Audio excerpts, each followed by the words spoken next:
on, Junkie Nation? Gorgeous George and Goes are back. We got another MMA superstar here with us. It's Tyron Woodley, former UFC welterweight champ, former Strikeforce title contender, former NC2A All-American at Mizzou. What's going on, man? How you doing, T. Wood? Man, it's good to be back on with you guys. How you guys doing?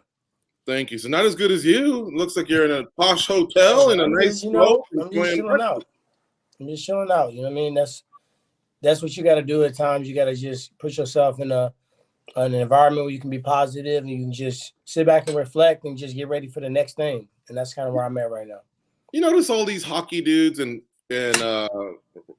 football players in the last 10 years kind of rocking the same beard you've been rocking for about 2 decades. I mean, they're trying, but it's the levels to it for sure. This right here is not even at the best, position. It's in like transition. It was a haircut last week, and now it's going into getting ready because your hair got to get ready to get cut. So I'm getting my hair ready to get cut right now. So when I do my PFL debut for the Challenger Series, I'm tight right and dripping on the set. Yeah, no, I remember you were leading the way, man, when it came to the beard. So props to you. And Challenger Series is on Friday. You and Ray Lewis from the NFL. Speaking of, don't tell him I said that stuff about the NFL. I want no problems with him.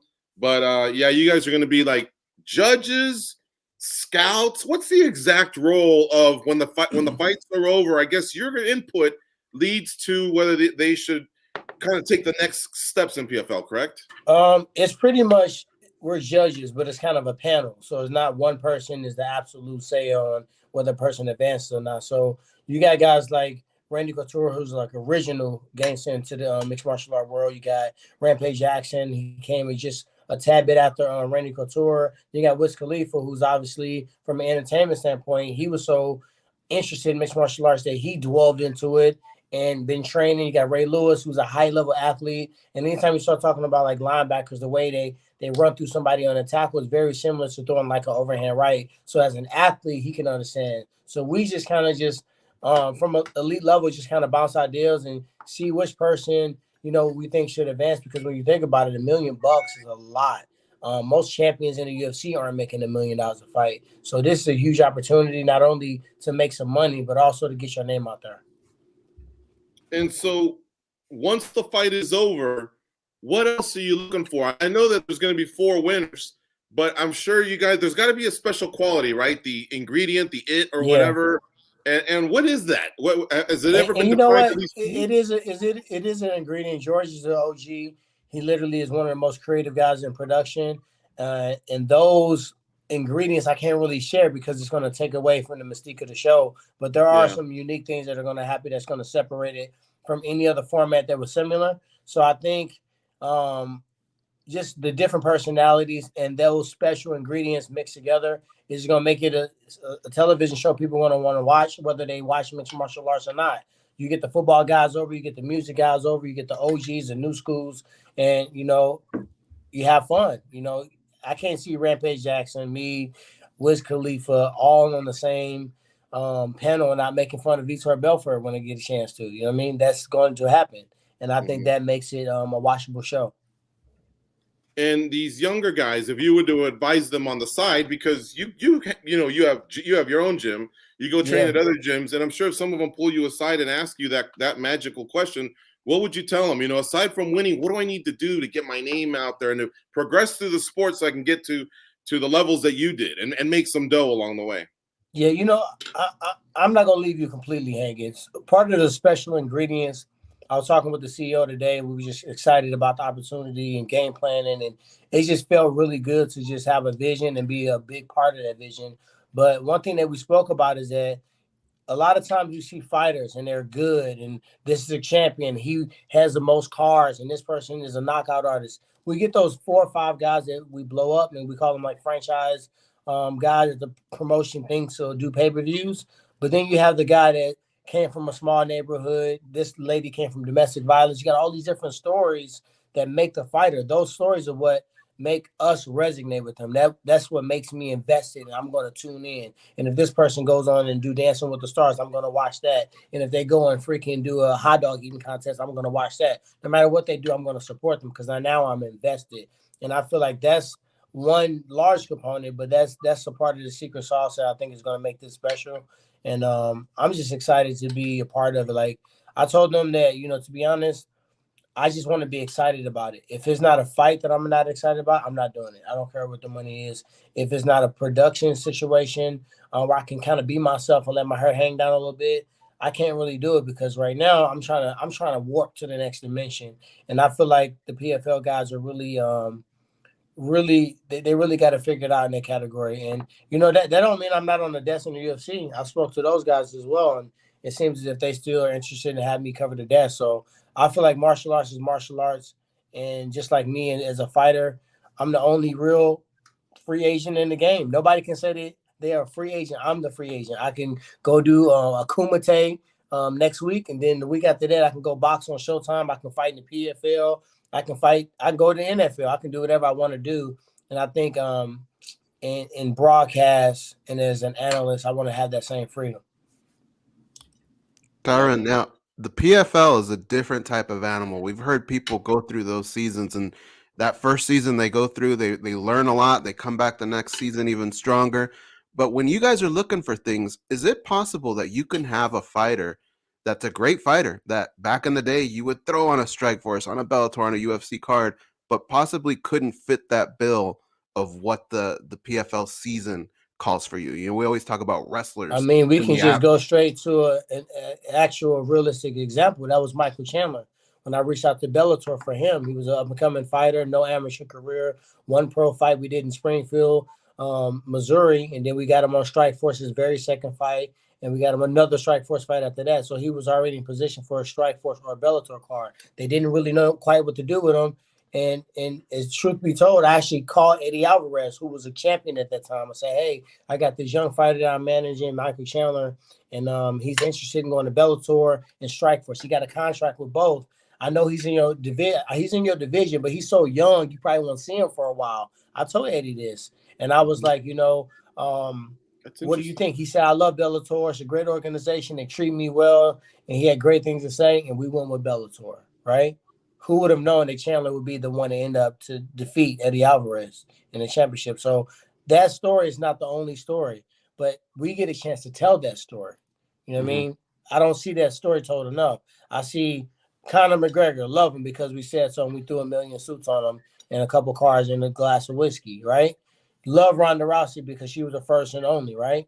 There were a lot of things to love, and they deserve what they got, and they deserve all the stardom. But it's some other guys like a Thug Nasty or a Mike Perry or somebody else or Jorge Masvidal. That story is not new.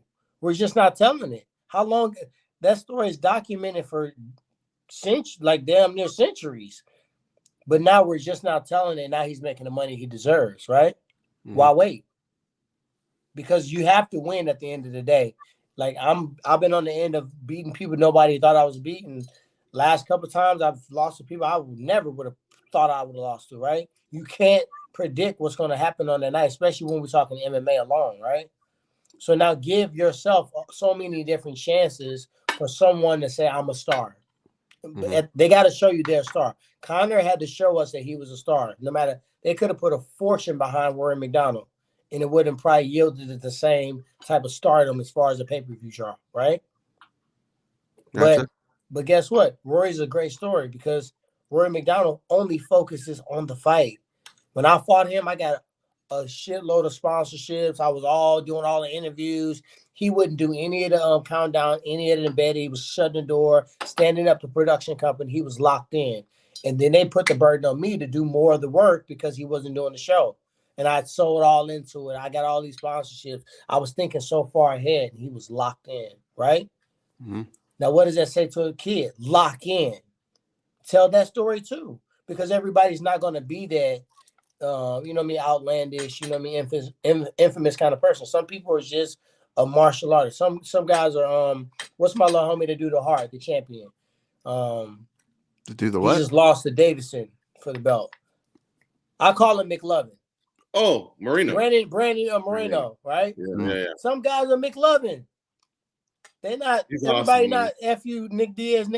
Some guys are McLovin, like Brandon Moreno. He's all building Legos and stuff. Yeah, but so let's give everybody a chance. So if this guy happened to beat this guy, I got a storyline behind him. Boom, he out of here, right? Mm-hmm.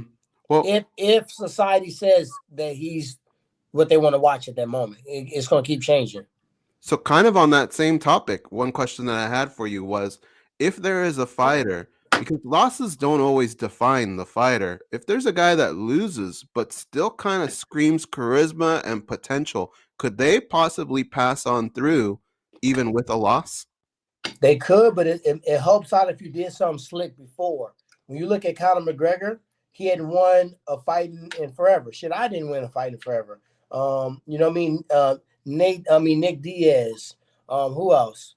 Guys like Anderson Silva. It came a point in time what they did prior to that, whether it was being a champion or having just a reputation of winning fights in a certain fashion, you almost get that credit that you've earned the right that people at least want to see. You've done it enough times that they never know. The last 2 or 3 times you may have not shown up the way that you normally do, but that one time you may come out, and that's just enough, percentage for people to tune in. So I think guys like that. But if you're a young fighter, it's going to be a little bit more difficult. There's too many guys fighting, too many outlets to watch it, too many fights every single week, 3 a week. You're gonna fall to the shuffle. If you do something great first, then potentially. You're the perfect guy for this question because wrestling is a key ingredient to being a great mixed martial artist. However, highlights are what draw the fans, and a lot of them come from, the vicious KOs that are out there. Nothing wrong with, beating someone up over 25 minutes, 15 minutes, or submitting them, but most of the highlights in our sport do come from the vicious KO, which you delivered many of those, and I wanted to ask you, is it still that guy, a wrestler who can develop some hands that maybe in your eye you're thinking like that's who that would be the perfect scenario? Or do you think now that the sport's evolved so much, are the young jiu-jitsu kids and the young boxers, are they now taking up enough takedown defense and ability? I want to give you the bar, but everybody always stealing what I do and they never give me credit. You ever notice that? They always kind of mock exactly what I do, and I usually be the first one to try it and take the risk of failing at it. And then they take what I do and they do their version of it, but they never give credit. I'm gonna just tell you, and this is going to be said over and over again after this. Mark the date, whatever today's date is, whatever time it is. The best fighter is the best athlete. Okay. That is going to become the case. The best athlete has a better chance to have a more explosive workout when it comes down to dynamic striking, motions, movement. They're going to be more able to switch it up, use their legs, use their hands. They're going to be more flexible. They're going to have the ability to press more. The old school barn burn fighter that literally just had a strong chin and just wouldn't care and was tired and just would keep going. We love watching those fights, but the athlete is going to tap him in and get out. And it won't even be close. He won't get a chance to touch him. And then he'll be swinging out of desperation. So the most athletic fighter is going to be, think about it, the highlight reel knockouts and explosive knockouts are from athletes. You know what I mean? Yeah. You look at the guys that are the champions, they're athletes, right? And I'm not saying there won't be a place for guys that may not be as athletic, but the mindset of an athlete is repetition. And repetition is how you build habit. And if you do that over and over again, and you're more athletic and you got more opportunities, because people want to work with athletes. Every strength and conditioning coach is all trying to get me to train with them my entire career. So even if they don't produce a plan that gets me better, they want to be around me. They want to use a programs they can't use with the 75-year-old person that's just trying to get they walk and back shit. They can do all this crazy protocol stuff with me. So I'm always been a guinea pig, right? But if you can do that more, you can do it at a higher rate, you can do it for longer, you're going to be, mathematics has already said you're going to be a better fighter. So those are going to be the best fighters. I've seen a lot of guys with great technique get just ran over. Like I was watching a little clip of me fight Gilbert Burns, and I was just nice and relaxing. But I don't even know what happened. It was just a little tornado. He just kind of ran me over with some shit. I'm like, damn, what the fuck going on? Right? That ability, you can't deny that it is a big part of mixed martial arts. Mm-hmm. All right, final question on the Challenger Series stuff. They gonna steal my shit. You already know that, George. I just want to let you know. But we all gonna claim it as ours. Makes sense. Y'all pose an intelligent question that wasn't like every fucking body else. Y'all pose an intelligent question because you guys are OGs in the game. Y'all do y'all research, right? Thank you. And you got to know you love this sport. You want it to continue, but you want to see what the hell, what's next? Because it's kind of look goofy right now. Be real. Mm-hmm. It's all over the place right now. Right or wrong? Man, I got a lot of theories. I'll tell you this much about athletes. One thing I've noticed about athletes is you also have to have a chromosome, a gene in you of toughness as well, because there's a lot of great athletes that, you know, are tough on the field with a helmet or pads or anything else, but there kind of comes a push and shove moment when someone else who's also the same will throw down, and that's when you back off because you know the secret ingredient. I'm gonna just say it here because I can say it because I'm black. Be in shape, have cardio.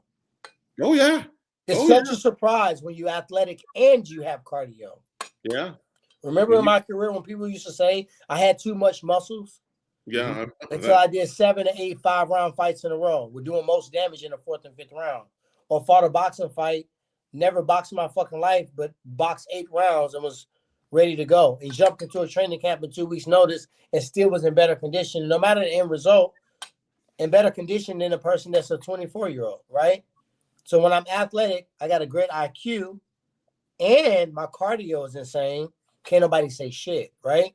So don't be just an athlete. I tell my sons, I tell them this. It's unfortunate, but when you're African-American, sometimes people think you just got an extra calf muscle when you're strong and brute.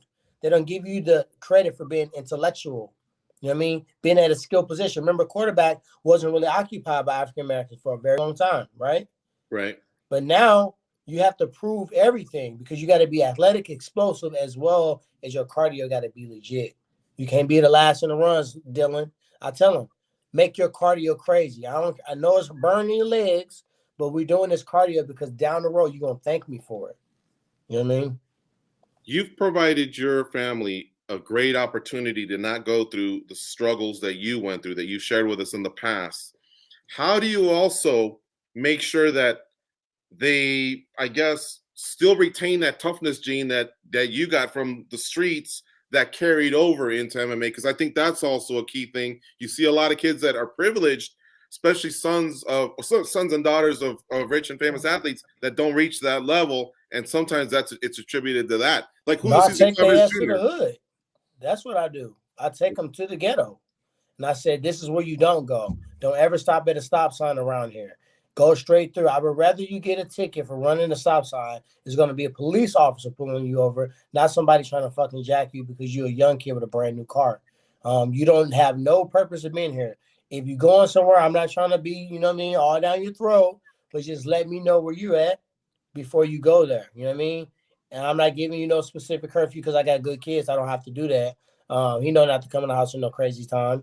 But just kind of give me a little heads up. Now I get that trust and respect from him. So that's what I have to do. And also my son went to a private high school, predominantly white, great curriculum, for over a 4.0 student there. Now he wants to go to HBCU. So the way I do it is I let him set himself up for opportunities. Because of his grades, he's been recruited by Yale, Harvard, also by Mizzou, K-State, also by, you know what I mean? He could potentially go to LSU. He can go to South Carolina State. He just had a visit to Houston Southern on Monday. He's in position not only because he has great academics, because he has great cardio and he's a hard worker, right? Yeah. So those are the 3 ingredients that I felt separated me from everybody. I kept it a secret because I wanted people to think that I was just an athlete. I wanted them to think that, I just had that one punch, because that I ran that show on everybody for years. And then finally, when people recognize, hold on, when he got behind the desk, damn, he's kind of cerebral in the way he thinks about this. It was too late by then. I was doing it for too many years already. Does he play football too, or is this just wrestling? My son's a football player. Yeah, he's going to be a Division I football player. Yeah. Jackson State, man, they've been cleaning up under Deion Sanders. I know the team South Carolina State actually No, Houston Southern or South Carolina State. I think they beat them in the national championship. Oh, So okay. they're doing well. I mean, Jackson State was an option, but it's hard to get in touch with Deion Sanders. Right now, it's like it's like a celebrity team.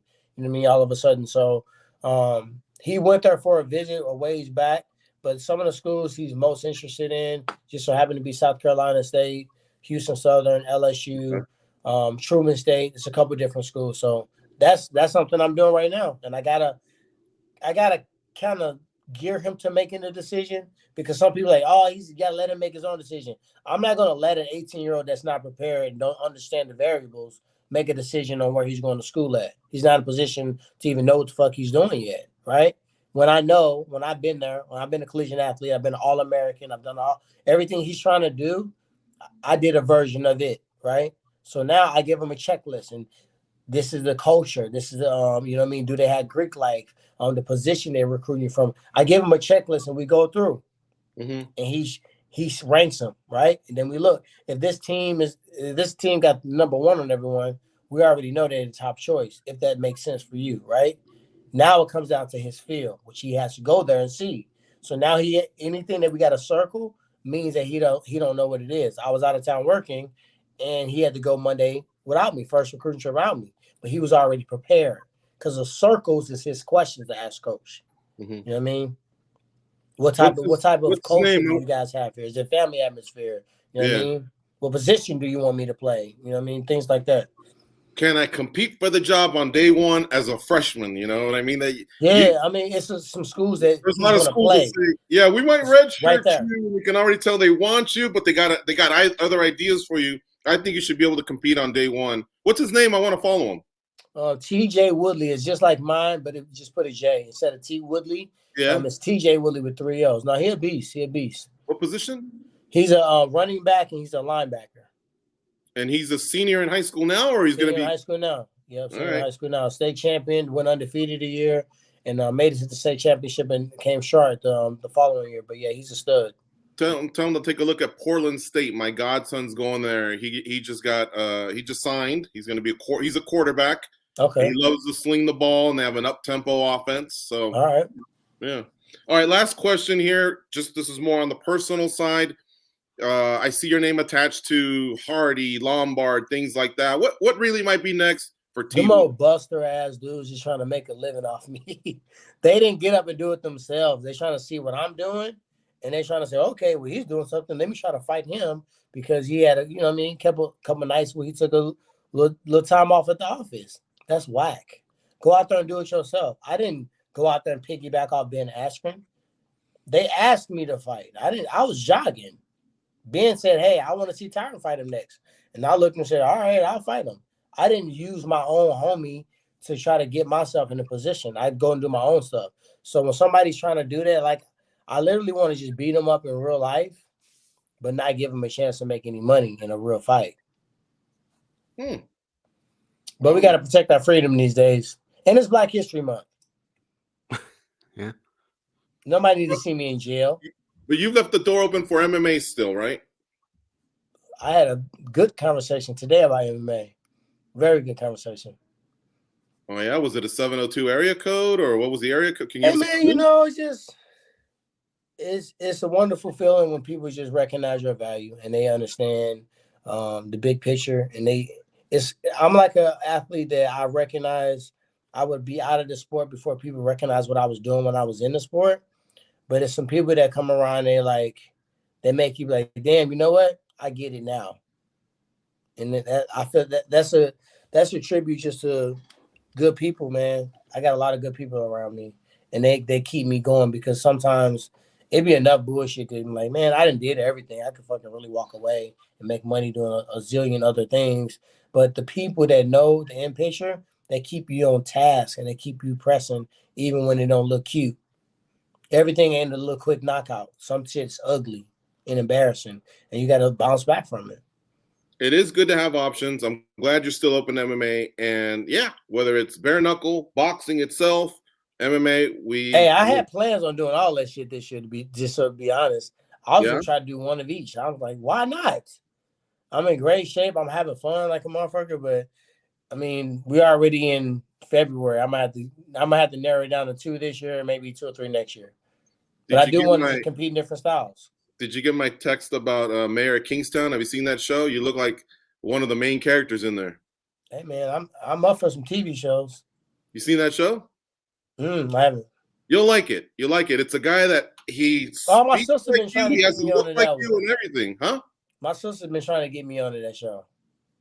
Yeah, yeah. I think you'd like it. But I was just when I saw it, that's just what I thought. I go, wow. For a second there, I honestly had. Well, I appreciate that because it's not every day you get somebody to think of an athlete and think about a TV show or a movie role.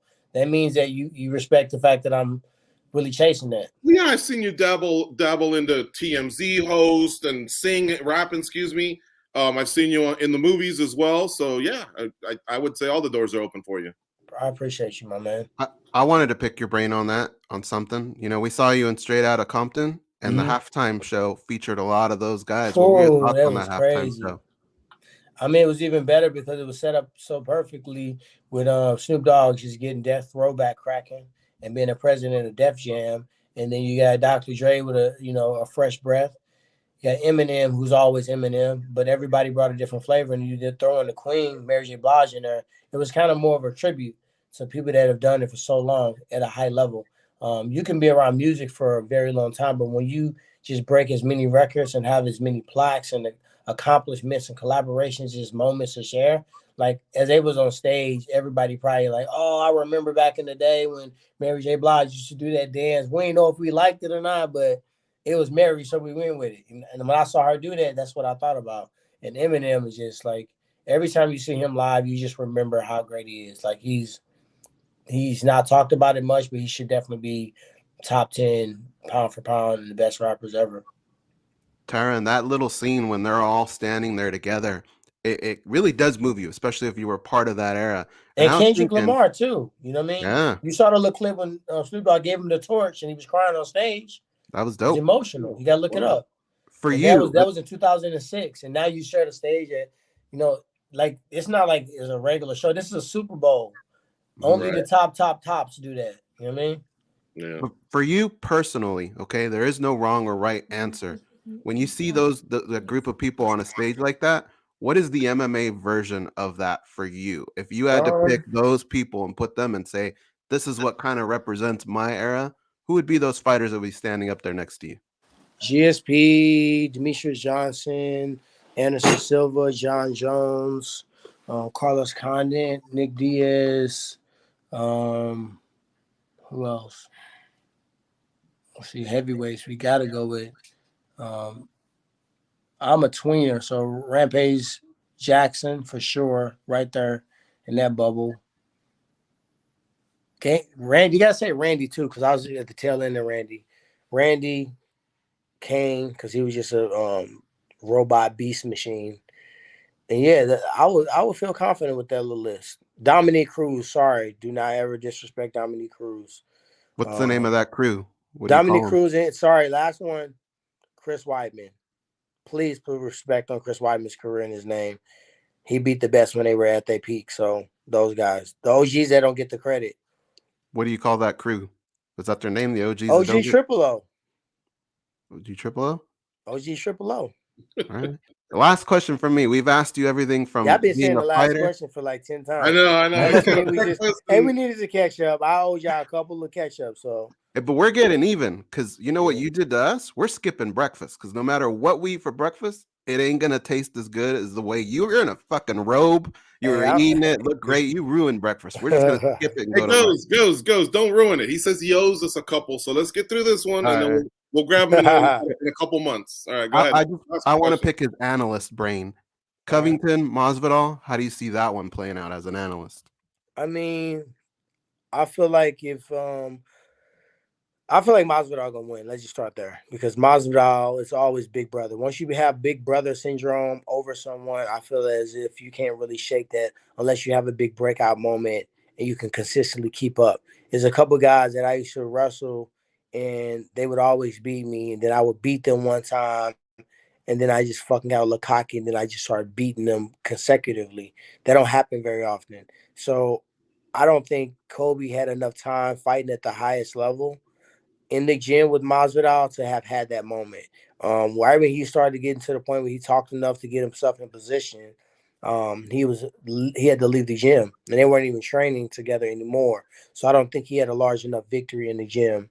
Masvidal just needs to be he needs to keep his emotions, not turning it into where he just want to fight him and hurt him and just, you know what I mean, try to embarrass him, and really just use what he is best. He has the best boxing, I feel like, in MMA right now. I feel like his hand speed is crazy. His ability to work the body is nuts. Colby Covington does not like body shots. I knew it. Why I didn't go there more often, I don't know. Masvidal knows it. He gave me some tips on it. I just think he's going to work him to the body. Kobe has to go and take him down a million times, a million times, a million times. And the unfortunate thing about that for Masvidal, if he goes for 10, he's going to get one. And it's a lot of cardio to try to come out with some fresh arms and make some accurate shots when you've been fighting that fucking double leg and a single leg and back take and just annoying hanging on and lingering on and baby taps just so they don't stop you. That's what he's got to do. He's not going to – Kobe's dumb, but he's smart. Right? He's stupid as fuck, but he's kind of smart as hell. He's not going to let nobody make him fight a fight that don't make sense. He didn't have to wrestle Usman because Usman didn't let his balls drop yet as far as striking. So he could sit there and strike with him the whole time. You knew he was not going to try that shit with me. He was definitely coming, pumping my leg at any chance he can get. He was on the leg, right? He's going to have to fight Masvidal that way. If you think he's going to stand up and try to outstrike Masvidal to prove something, he's not that stupid. Thanks for the time today, champ. There we go. Yeah, I got it. Enjoy the breakfast and break a leg on Friday. Can't wait to see you on Challenger Series there with the other guys, all the other legends. Take care. All right. Appreciate you guys.